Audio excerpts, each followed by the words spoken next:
India, a country stretching nearly 2,000 miles from north to south. A giant triangle separated from the rest of the world by vast stretches of ocean and the mountain barrier of the Himalayas. Across the flat desert land, India's early invaders, coming down the mountain passes, drove the original settlers to the south. These Aryan conquerors occupied northern India and ushered in the Hindu period of history. As they expanded, the Aryans settled in what are today Patna, Delhi, and other northern cities. These ruins stand near Delhi to this day. It was near Delhi that, according to legend, a mighty war was fought between rival forces of Hinduism. Out of it, a unique set of beliefs and rules emerged, touching upon all phases of life.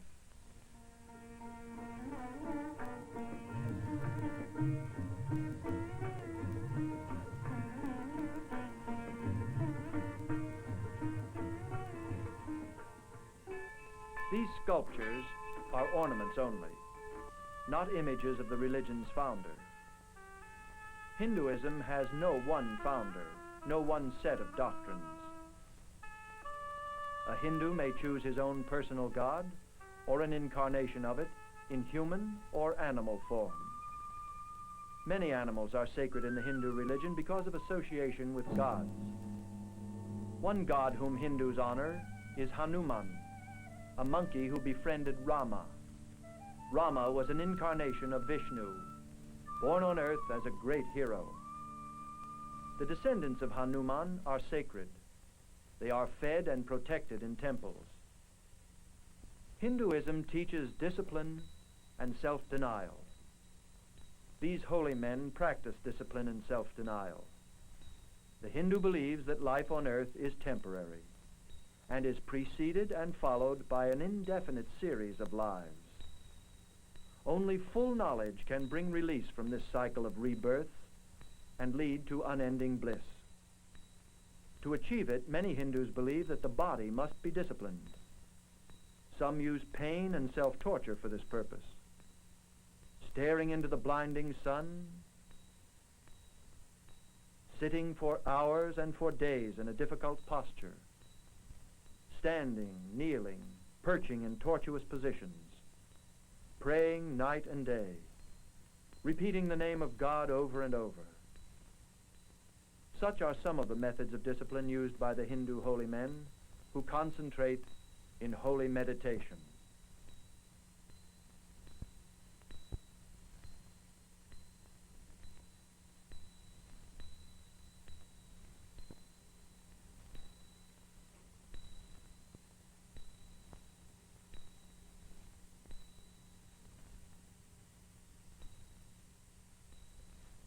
Because all living beings are considered to have a soul, Hinduism teaches respect for all kinds of life, human or animal. This is one reason why Hindus are vegetarians.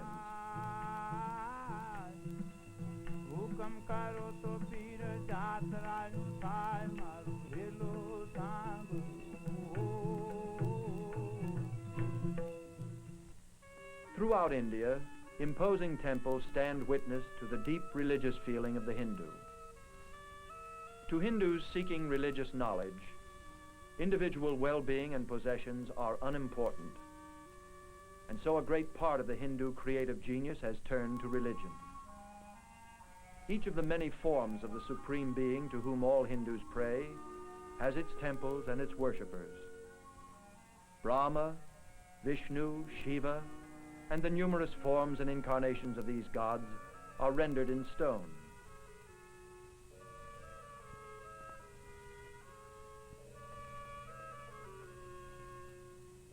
The highest art of India is seen in carvings made during the period of the Gupta dynasty. Gupta kings ruled northern India in the 4th, 5th, and 6th centuries AD. And under the Guptas, some of the greatest masterpieces of Indian art were created. Although it lasted less than 300 years, it is considered the classical age of India's culture. After the 8th century, new waves of invaders swept down on the plains, burning, fighting, pillaging. Arabs, Afghans, Turks, all of them fanatic Muslims, littered the Indian countryside with ruins.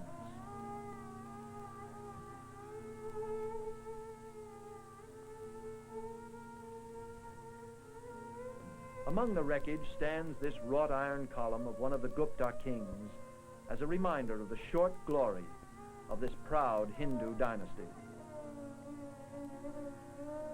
Not far from it, near Delhi, a Muslim Tower of Victory was erected, made of carved red stone and rising 238 feet above the ground. It symbolizes the might of the Muslim conquerors.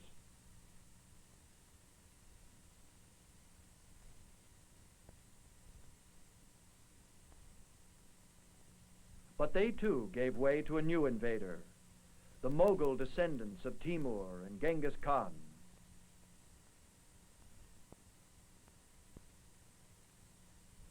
To this day, the landscape of India is dotted with beautiful mosques, palaces, and tombs, which the Mughals and their descendants built in conquered India. And as they ruled, they spread the teachings of Muhammad, teachings basically different from those of traditional Hinduism.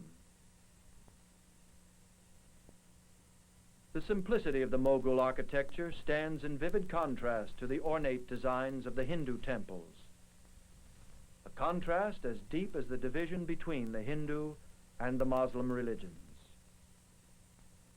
Several of the Mughal emperors brought unity and stability to India.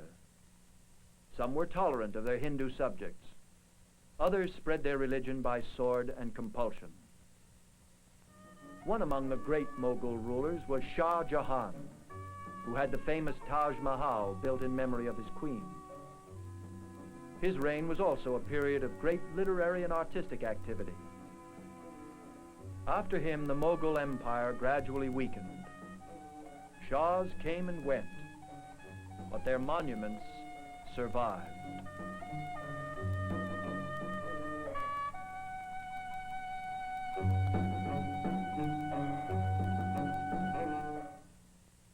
At the end of the 15th century, other outside forces came to India, this time by sea. As sea routes became safer, trading companies from Europe founded outposts on Indian soil. By the beginning of the 19th century, the British East India Company had established itself as the strongest among them.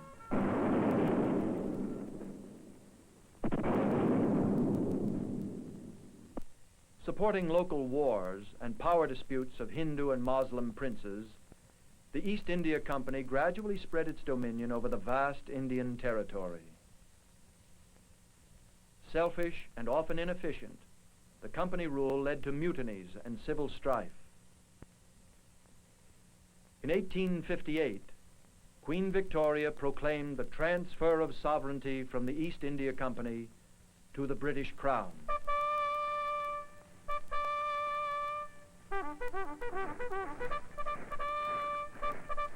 The princes and princelings signed treaties with Britain, whose queen became Empress of India. 200 years of British rule have left an indelible mark on India. The English trained large Indian armies in a mixture of Indian and European style. Britain governed part of India directly through British governors, and the rest through Indian princes, known as Maharajas or Nawabs. Now that India is a republic, these princes have lost their power. The Durbar, an annual assembly in which the prince's chief subjects paid homage to him, no longer can be seen in the cities of India. Here we see the last Durbar of the Maharaja of Alwar.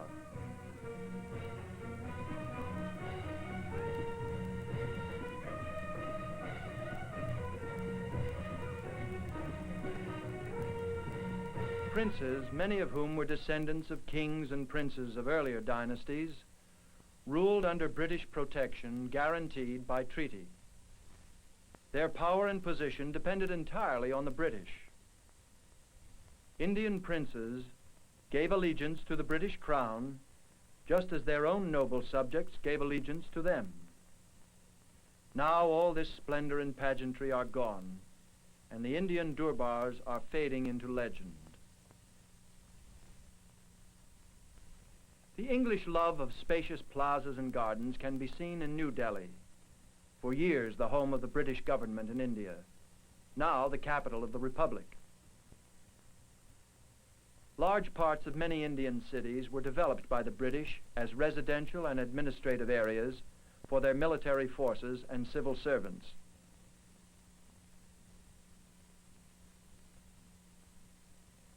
But a large part of Indian life was not changed by British rule. Life went on and still goes on just as it has for centuries. Most Indians live in small villages like this one. Here, using simple tools that have not changed in hundreds of years, they live off the soil.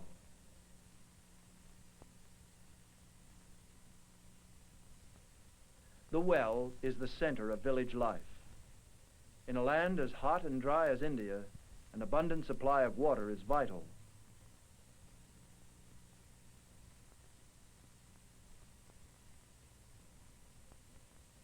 "11 million Indians live in the great cities.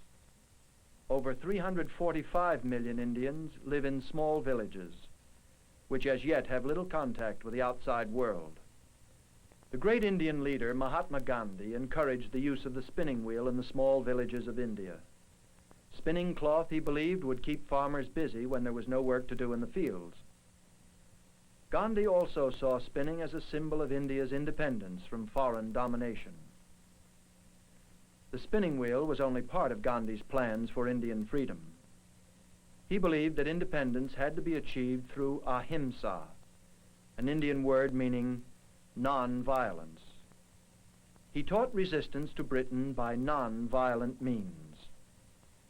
In groups small and large, Indians of every class discussed and planned their non-violent fight for freedom.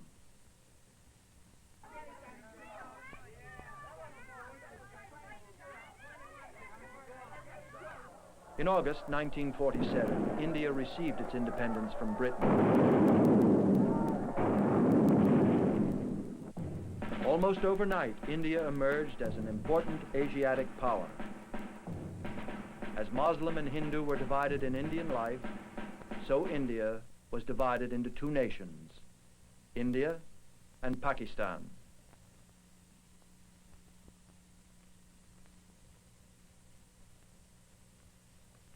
In order to ensure the progress all India is looking forward to, more teachers and schools are needed.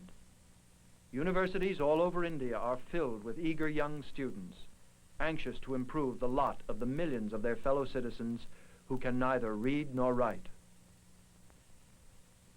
The new India is confident that it can govern itself, combining the best of Western technology and ideas with their own heritage, molding the two together into a new Asiatic democracy, which will carry them forward to a position of respect and leadership in the free world.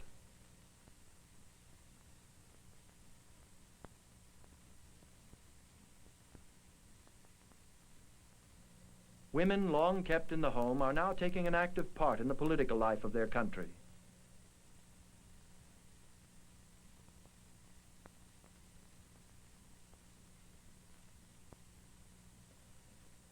The days of colonialism are over, but the memory of its power and of its influences are still evident.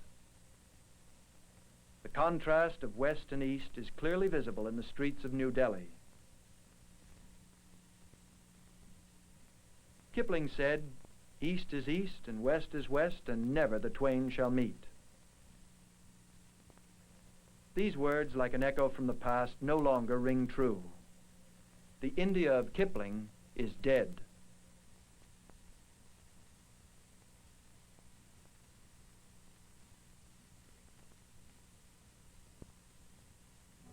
Now East and West are meeting every day.